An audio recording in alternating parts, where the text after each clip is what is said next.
बच्चों, इससे पहले की वीडियोस में मैं आपको हेलोएरीन्स की प्रॉपर्टीज के बारे में बता चुका हूं, जिसमें से मैंने मुख्य आपको हेलोएरीन्स की न्यूक्लियोफिलिक प्रतिस्थापन अभिक्रियाओं के बारे में बताया था। आज की वीडियो में हम हेलोएरीन्स की इलेक्ट्रोफिलिक प्रतिस्थापन अभिक्रियाओं की चर्चा करेंगे। बेंजीन रिंग जो होती है वो इलेक्ट्रॉन का एक रिच सोर्स है, सोर्स की तरह व्यवहार करती है।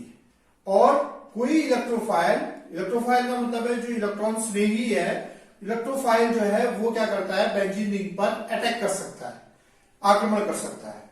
तो इस प्रकार से इलेक्ट्रोफिलिक प्रतिस्थापन अभिक्रियाओं में यह होता है।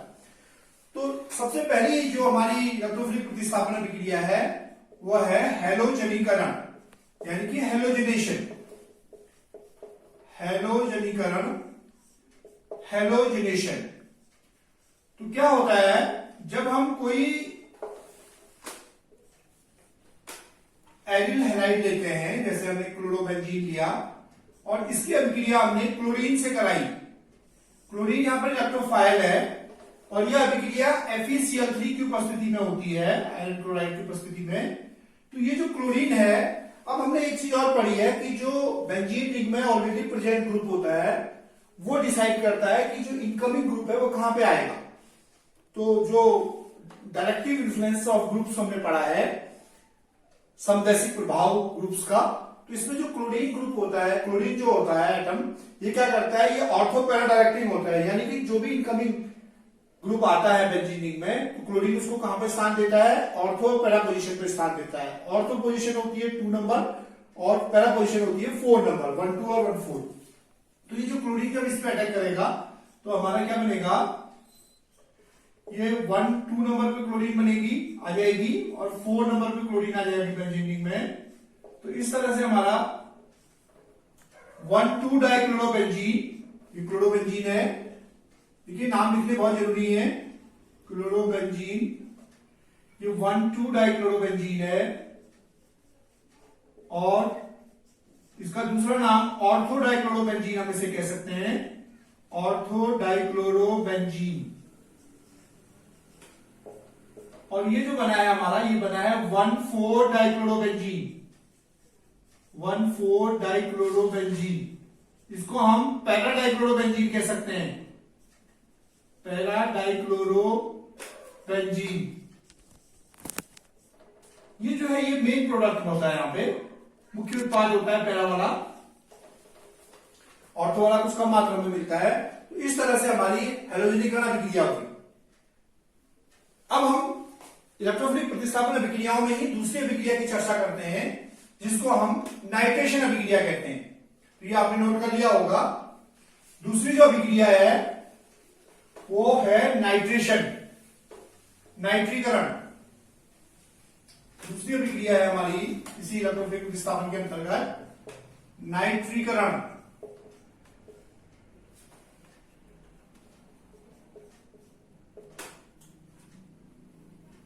नाइट्रीकरण,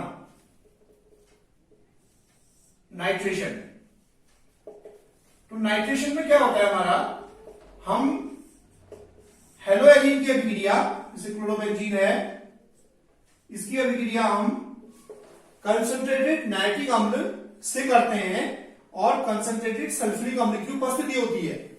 इसकी अभिक्रिया हम कंसंट्रेटेड HNO3 से करते हैं in presence of concentrated H2SO4। तो क्या होता है यहां पे, हमारा जो क्लोरीन एटम है, क्लोरीन जो है जो ऑलरेडी प्रेजेंट ग्रुप है बेंजीन रिंग में, वो इनकमिंग जो NO2 ग्रुप होगा यहां पर इलेक्ट्रोफाइल, उसको ऑर्थो पैरा पोजीशन पे रखेगा। तो ये ऑर्थो पोजीशन पे NO2 आ जाता है 2 नंबर पे, और ऐसे ही 4 नंबर पर जो है NO2 आ जाता है। तो इसको हम ऑर्थो नाइट्रोक्लोरोबेंजीन या 2 नाइट्रोक्लोरोबेंजीन कह सकते हैं, ऑर्थो नाइट्रोक्लोरोबेंजीन या 2 नाइट्रोक्लोरोबेंजीन, और इसको हम 4 नाइट्रोक्लोरोबेंजीन यानी कि पैरा नाइट्रोक्लोरोबेंजीन कह सकते हैं, पैरा नाइट्रोक्लोरोबेंजीन। तो यहां पर भी जो है ये मेन प्रोडक्ट होता है, मुख्य उत्पाद होता है। तो हमने देखा कि किस तरीके से जो इलेक्ट्रोफाइल है वो बेंजीन रिंग पर अटैक कर रहा है और जो है ऑर्थो पैरा पोजीशन पर वो वहां पर आ जा रहा है। तो ये नाइट्रीकरण अभिक्रिया हो गई। बिल्कुल इसी तरह से एक और अभिक्रिया होती है जिसको हम सल्फोनेशन कहते हैं, सल्फोनीकरण, सल्फोनीकरण यानी कि सल्फोनेशन, सल्फोनेशन। इस अभिक्रिया में क्या होता है, जो इस अभिक्रिया में देखिए हम कंसंट्रेटेड सल्फ्यूरिक अम्ल से इसकी अभिक्रिया कराते हैं, बेंजीन हेलोएरिन की अभिक्रिया। और क्या हो जाता है, इससे हमारा ऑर्थो और पैरा पोजीशन पर सल्फ्यूरिक ये SO3H समूह आ जाता है।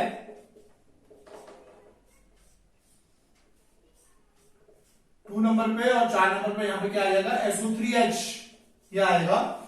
तो इसका नाम है ऑर्थोक्लोरोसल्फोनिक एसिड और पैराक्लोरोसल्फोनिक एसिड। तो इसको हम ऑर्थोक्लोरोसल्फोनिक एसिड और पैराक्लोरोसल्फोनिक एसिड हम कह सकते हैं। ऑर्थोक्लोरोसल्फोनिक एसिड या हम 2 भी कह सकते हैं, 2 क्लोरोसल्फोनिक एसिड, ऑर्थोक्लोरोसल्फोनिक एसिड और पैराक्लोरोसल्फोनिक एसिड कह सकते हैं हम इसको, पैराक्लोरोसल्फोनिक एसिड। और यहां पर भी जो पैरा वाला होता है ये मेन प्रोडक्ट होता है, मेन प्रोडक्ट होता है। तो इस तरीके से हमारा यहां पर भी क्या हो गया है, SO3H बेंजीन रिंग में उसका इंट्रोडक्शन हो गया है। अब हम एक और तरह की अभिक्रियाओं की चर्चा करते हैं, नेम रिएक्शन है हमारी, उसको हम कहते हैं फ्रीडल क्राफ्ट एल्कलीकरण और फ्रीडल क्राफ्ट एसाइलीकरण। तो ये फ्रीडल क्राफ्ट अभिक्रियाएं कहलाती हैं, जो बहुत इंपॉर्टेंट अभिक्रियाएं हैं आपके एग्जाम की दृष्टि से। फ्रीडल क्राफ्ट, तो पहले हम फ्रीडल क्राफ्ट एल्कलीकरण की बात करते हैं, एल्कलीकरण अभिक्रिया की, फ्रीडल क्राफ्ट एल्काइलेशन की। इसका नाम है फ्रीडल क्राफ्ट एल्काइलेशन रिएक्शन। तो देखिए इसमें क्या होता है, इसमें जो हेलोएरिन होता है उसमें जो बेंजीन रिंग होती है उसमें CH3 यानी कि एल्किल ग्रुप का इंट्रोडक्शन होता है, यानी कि एल्किल ग्रुप उसमें बेंजीन रिंग में इंट्रोड्यूस किया जाता है।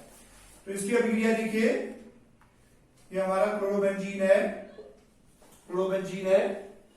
इसकी अभिक्रिया हमने CH3Cl के साथ करा दी और एनहाइड्रस एल्युमिनियम क्लोराइड की उपस्थिति कर ली, निर्जल एल्युमिनियम क्लोराइड, ज्ञानार्द्र एल्युमिनियम क्लोराइड।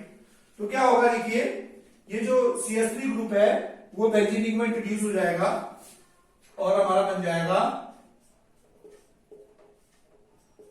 ऑर्थोक्लोरोटॉल्वीन और पैराक्लोरोटॉल्वीन।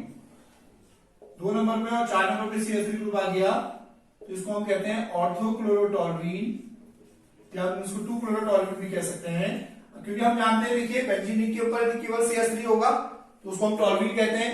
और यहाँ पे क्लोरीन आ गया, इसको ऑर्थोक्लोरोटॉल्वीन और इसको बोलते हैं पैराक्लोरोटॉल्वीन।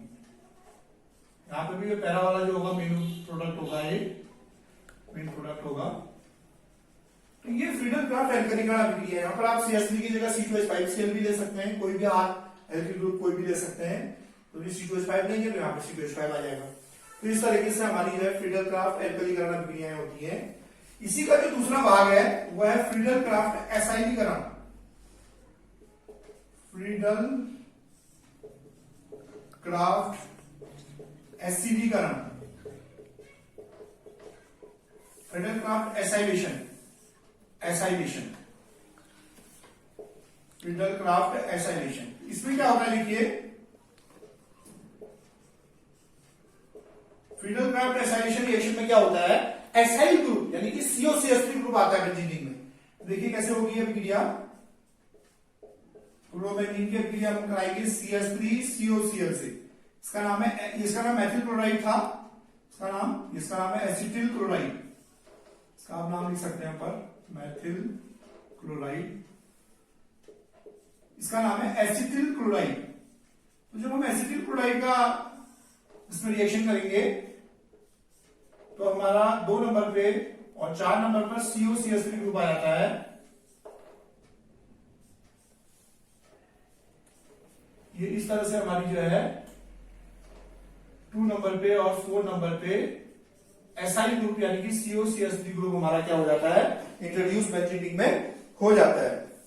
तो इसको जो है आप कह सकते हैं ऑर्थोक्लोरोएसिटोफिनॉन, इसका जो नाम है इसको हम ऑर्थोक्लोरोएसिटोफिनॉन कह देते हैं, और इसको कह देते हैं पैराक्लोरोएसिटोफिनॉन। देखिए दिखने में आपको दिक्कत भी हो रही हो तो मैं मुझसे बोल भी रहा हूं सीधे, ऑर्थोक्लोरोएसिटोफिनॉन और पैराक्लोरोएसिटोफिनॉन। यहां पर भी क्या होगा, पैरा वाला जो होगा ये मेन प्रोडक्ट होगा, ये मेन उत्पाद होगा। तो इस तरीके से आपने देखा कि किस तरीके से हमने क्या किया, CH3CO ग्रुप का इंट्रोडक्शन किया बेंजीन रिंग में। तो ये फ्रीडल क्राफ्ट एसिडीकरण अभिक्रियाएं हैं। उसके बाद अगली अभिक्रियाएं हैं धातु के साथ अभिक्रियाएं। नेक्स्ट, ये आपने नोट कर लिया होगा, इसका आप स्क्रीनशॉट ले सकते हैं, इसकी फोटो ले सकते हैं आप। अब हम अगली अभिक्रिया की ओर चलते हैं, धातु से अभिक्रिया। ये भी एक बहुत महत्वपूर्ण अभिक्रिया है इनकी, एल्डिल हैलाइड्स की मेटल्स, रिएक्शंस विद मेटल्स, धातु के साथ अभिक्रिया। देखिए जो क्लोरोबेंजीन होता है या ब्रोमोबेंजीन होता है उसकी अभिक्रिया हम Li के साथ भी करा सकते हैं। तो Li के साथ हम इसकी क्रिया कराएंगे तो क्या बन जाएगा, देखिए ये आ जाएगा प्लस LiBr बन जाएगा। इसको हम कहते हैं फेनिल लिथियम। इसी से ग्रुप को फेनिल कहते हैं और ये लिथियम बन जाता है। यहाँ पे ये ब्रोमोबेंजीन से हमारा फेनिल लिथियम बन गया, ब्रोमोबेंजीन से हमने फेनिल लिथियम बना दिया। इसी प्रकार से यदि हम इसकी अभिक्रिया Mg से करते हैं तो ये बेंजीन रिंग में हमारा C6H5MgBr बन जाता है, इसका नाम है फेनिल मैग्नीशियम ब्रोमाइड। इसको हम ग्रिग्नार्ड रिएजेंट भी कहते हैं, आप जानते हैं RMgX जैसे होता है, यहां पर ArMgX है, तो फेनिल मैग्नीशियम ब्रोमाइड ये जो है इसको हम ग्रिग्नार्ड अभिकर्मक भी कहते हैं, इसको हम ग्रिग्नार्ड रिएजेंट भी कहते हैं, ग्रिग्नार्ड रिएजेंट। तो ये इस तरह से हमारा C6H5MgBr बन जाता है। अब इसमें एक नेम रिएक्शन आती है बहुत इंपॉर्टेंट, उसको हम कहते हैं, इसमें उल्च फिटिक अभिक्रिया आती है और एक फिटिक अभिक्रिया आती है। तो पहले हमारी अभिक्रिया है फिटिक अभिक्रिया, ये इसी से संबंधित है, धातुओं से अभिक्रिया से, तो ये नोट कर लिया होगा। तो फिटिक अभिक्रिया की मैं बात कर रहा हूं, फिटिक अभिक्रिया। देखिए फिटिक अभिक्रिया में क्या होता है, सोडियम के साथ हम अभिक्रिया कराते हैं और 2 अणु लेते हैं हम, किसके, हम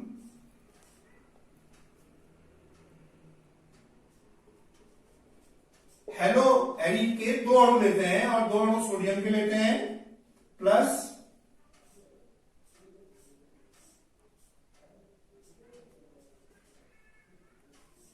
देखिए ये ब्रोमोबेंजीन है हमारी, इसके हमने 2 अणु लिए हैं, एक ब्रोमोबेंजीन मैंने यहां पे भी लिया है,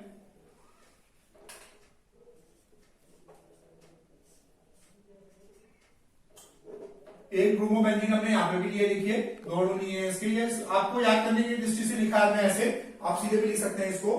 तो यहां पे क्या होता है, देखिए इसमें ये जो 2Na और Br होता है ये अलग हो जाता है, 2NaBr, याद करने के लिए है, अब ऐसा जरूरी नहीं ऐसा करें। तो इसका हमारा जो बन जाता है आगे, और ये जो 2 रिंग्स हैं ये जुड़ जाती है आपस में, 2NaBr अलग हो गया, तो एक फेनिल रिंग जब जुड़ी, एक ये जुड़ी, तो ये 2 फेनिल रिंग्स आपस में जुड़ जाती हैं।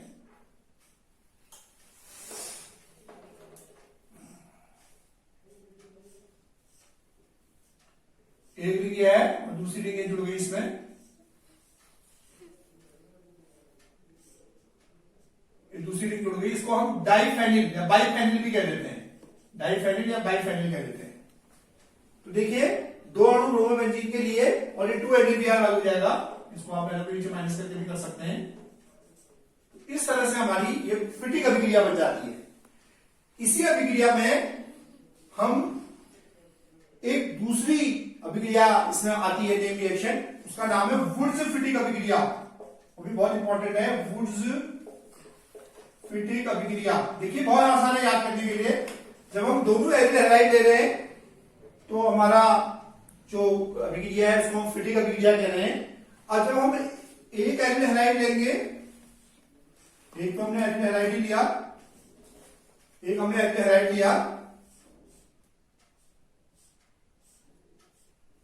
ये लिया हमने, प्लस 2Na लिया, प्लस हमने दूसरा CH3Cl ले लिया या CH3Br ले लिया, इसको मैं ऐसे लिख दे रहा हूं CH3Br, यानी कि ये एल्किल हैलाइड ले लिया हमने, तो क्या हो जाएगा देखिए 2NaBr अलग हो जाएगा।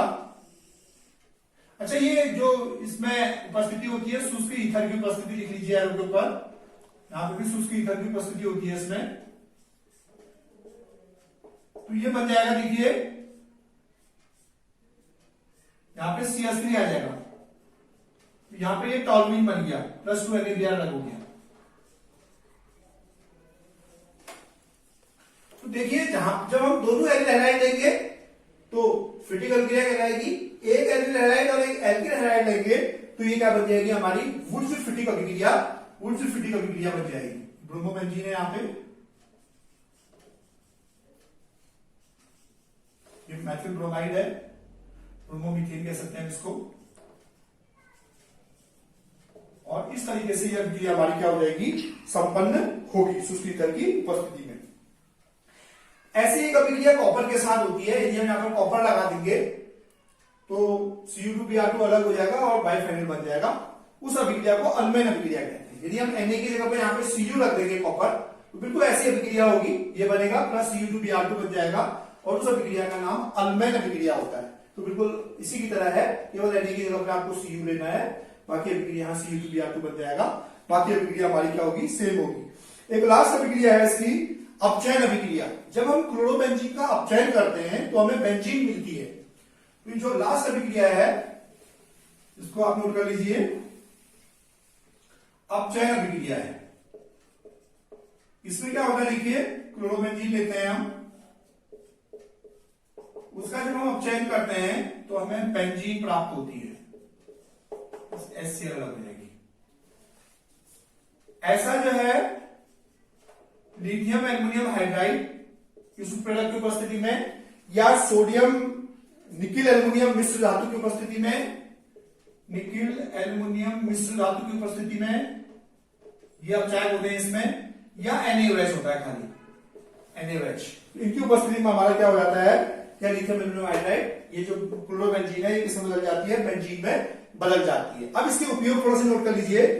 क्लोरोबेंजीन का जो उपयोग होता है, बहुत इंपॉर्टेंट कंपाउंड इससे हमने बनाए थे, फिनॉल इससे हम बनाते हैं, एनिलीन हम इससे बनाते हैं, पिक्रिक एसिड हम इससे बनाते हैं, और DDT इससे हम बनाते हैं। तो हम जानते हैं कि DDT एक श्रेष्ठ कीटनाशक का कार्य करता है, और जो पिक्रिक एसिड है वो डाई बनाने के काम में आता है, और वो एंटीसेप्टिक का भी कार्य करता है। अब आप होमवर्क नोट कर